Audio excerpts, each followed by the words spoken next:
All right, everybody. So it is now Friday morning, and I was able to talk to Katie a little bit ago.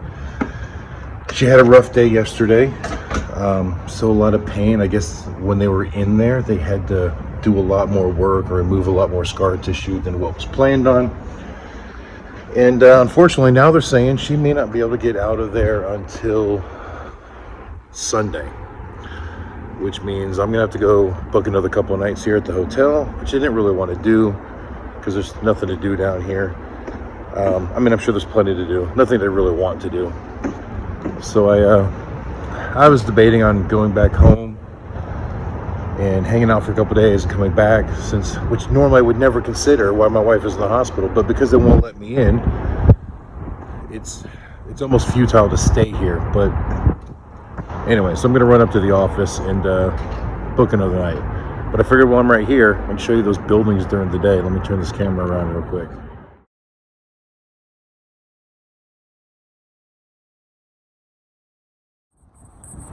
So yeah, not only, does it cost me a little bit more money to stay here. I mean, this hotel isn't expensive. It's not a real big deal. It's like $79 a night. It's just that my time could be put to much better use at home. I could be helping Talon get the truck ready for the next trip. I guess so many projects at home that I could be doing, so it doesn't look like that's going to happen. But anyway, here we go. Well, even more good news.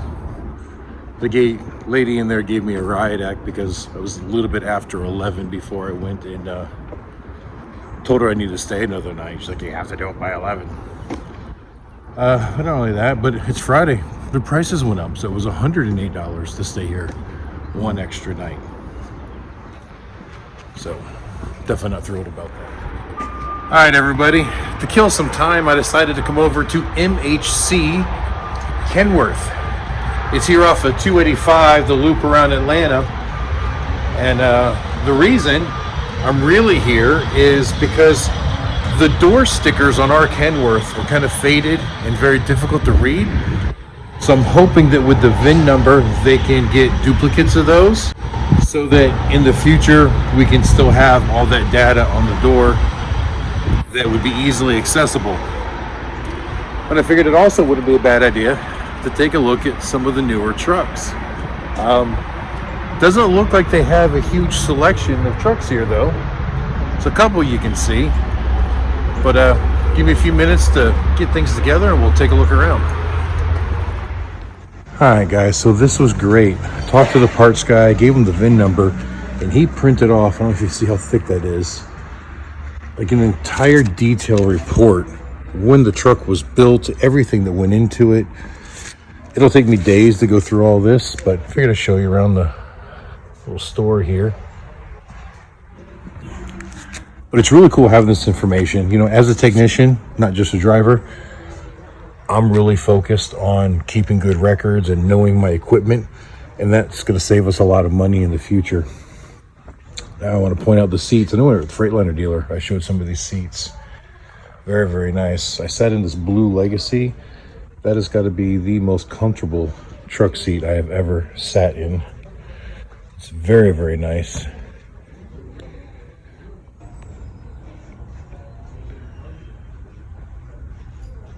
No price on it. I have no idea what they cost, but it's a very nice seat. I don't know that I want it in that blue, but very nice. So one of the big reasons for wanting to do this is, if you recall back when we did the video on trying to determine the axle ratio, because we knew that the front axle and the rear axle did not match. We were calculating with a little bit of guessing in there and assumption that the front drive, which should be the original ratio, was a 355 ratio, and we determined for sure that the rear drive was a 411, and they really should not be different. They should be the same.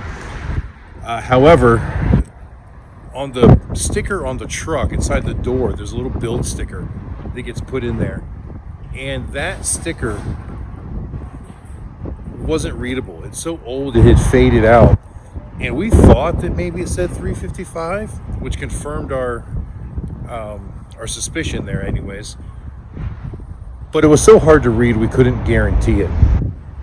The nice thing is with this report, he pointed out in there and he verified that it is or was a 355, at least at the build date.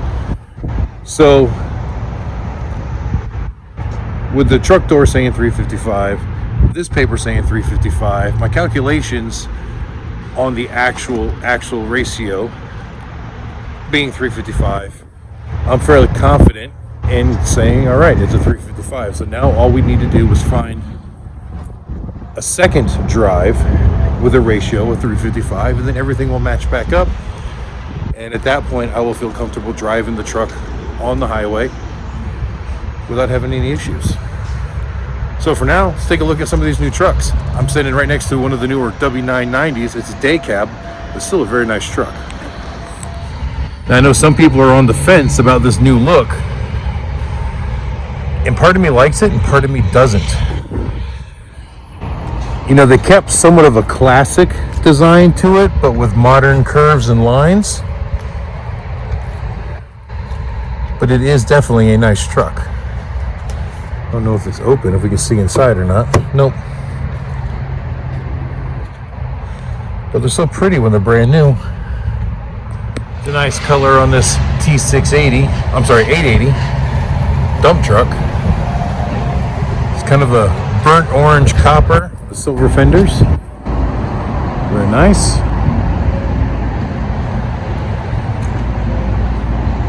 Blue 680. Quite a few 680s. Oh, and I see a W900 down there. That's my favorite.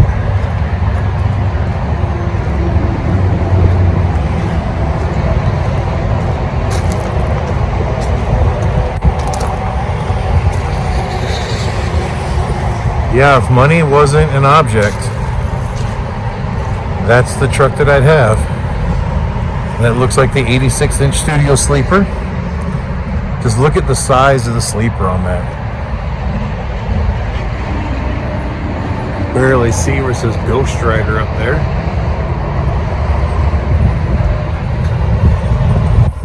See when I pulled the decals off just to see a hint of what they were.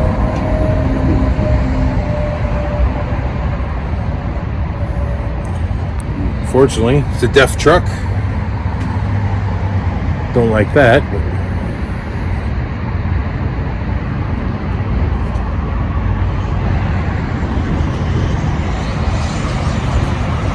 The headache rack and the lights, so it most likely was towing either a flat bed or a step deck, maybe a Conestoga.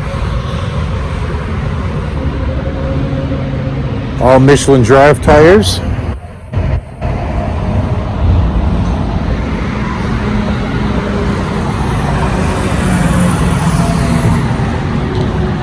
No stickers to tell what the cost is on the truck, but it sure is nice.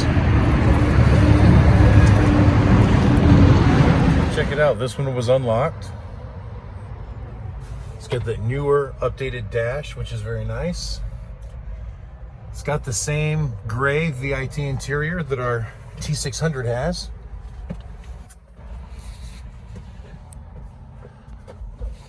But wow, look at the room in this sleeper.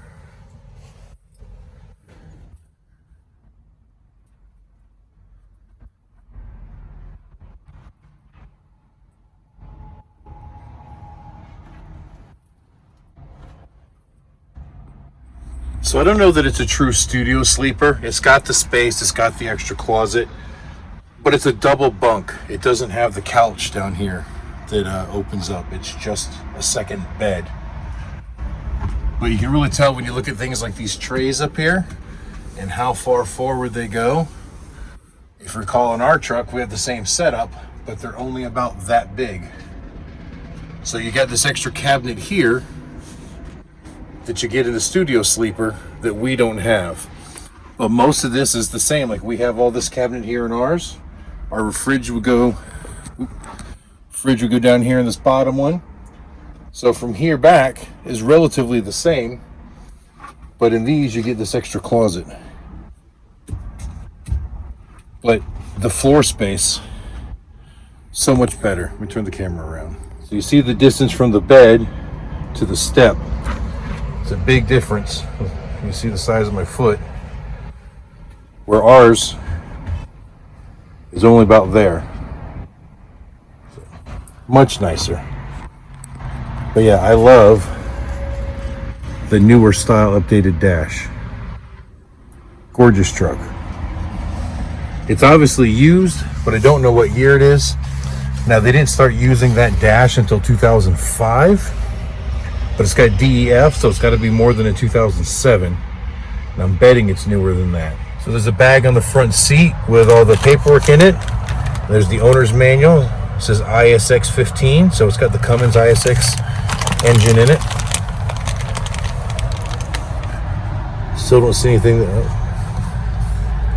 yeah, I don't know. It says 2015 here. I don't know if that's the date of the truck, or the year of the truck, I should say. Don't know. But yeah, it very well could be a 15.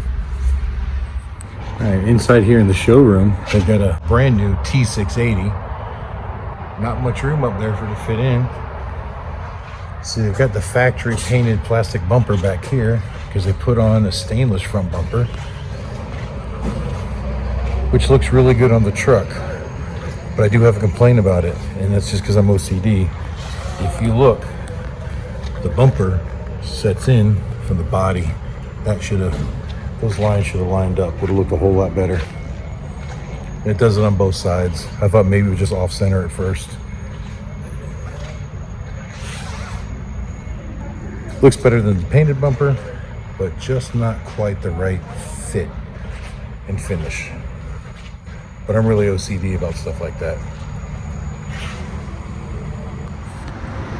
All right, so I went inside and I asked somebody about that W900, and it's like $119,000, which is a little lower than I thought they were going to ask for it. Only 450 or 440,000 miles on it, which isn't terribly bad. But keep in mind, it is a DEF truck. And with a Cummins motor, especially the ISX, you start pushing around 700,000 miles on them, you're looking at risk of needing an in-frame pretty soon. But someone could still get a couple good years of service out of that truck. Definitely out of my price range. But one thing I found interesting on it is that it's already had an in-frame, which is strange for a truck with only 400,000 miles or in the 400,000 mile range. Sales guy said he wasn't sure what happened to it, but something let loose, so it had to have an in-frame. So realistically now, for that price, that could be a very good truck for somebody. Just not me. Good looking Peterbilt right there too. So now, I'm not buying a new truck. Not for lack of wanting, but just doesn't make any sense. But I got the paperwork here, which makes this definitely not a wasted trip. It was definitely worth the drive over here. It was only about 11 miles from the hotel, so not too bad. But anyway, that truck is on the MHC Kennworth website. If anyone else is interested in it, that might be the right truck for somebody who's viewing. I don't know. I'll let you guys be the judge of that. So, hey, leave a comment. Tell me what you think about that truck. Like I said, the W900 has always been my favorite. I just love the styling on it. Just a beautiful, beautiful truck. Tell me what you think. All right, everybody, you know that I don't normally do restaurant reviews, just not kind of my thing, but this place here really impressed me. It's a burger joint. It's called Grub.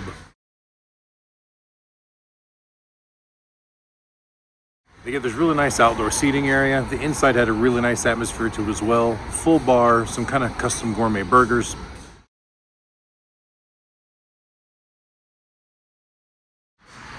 The burger I got was called the California Wagyu beef, and I have to honestly say it's probably one of the best burgers I've ever eaten in my life. Even the fries were fantastic, bacon, cheese, jalapeno on them. They got a milkshake that they call the ET, obviously Reese's Pieces in it.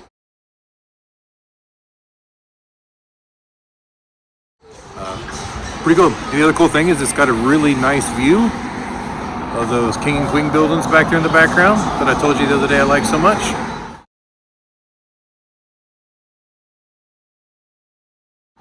So I definitely recommend them if you're in the Atlanta area.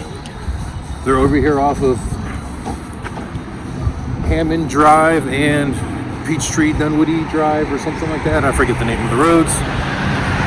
But if you can find the King and Queen building, you're not too far from it. Nice thing is it's walking distance from the hotel. So speaking of which, I'm gonna go back, take a shower, go to bed. So that's gonna be it for today's video. We got some things accomplished at least. My wife's still having a rough time in the hospital and they still won't let me in to see her. So I'm gonna spend one more night here, and then I think tomorrow morning I'm just gonna drive home. I'm not gonna spend another night down here in the hotel when I can't do anything.